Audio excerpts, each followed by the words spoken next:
magie noire. Elle a porté l'identité de tout un peuple. Messieurs, dames, bienvenue. Aujourd'hui, on ne parle pas d'un dieu, ni d'une religion au sens classique. On parle du vaudou, une spiritualité africaine qui a traversé les époques. Avant l'esclavage et la colonisation, en Afrique de l'Ouest, le vaudou, c'est un code de vie. Les ancêtres, les forces de la nature, la justice, la protection. Et une idée centrale, tu n'es jamais seul.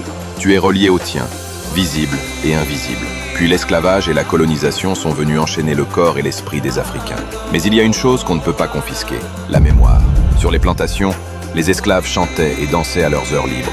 Le vaudou devint alors un refuge, puis une arme morale. Il rendait une identité à ceux qu'on appelait marchandises. Pourquoi les colons ont voulu l'écraser? Parce qu'un esclave qui se croit né pour ramper est facile à dominer.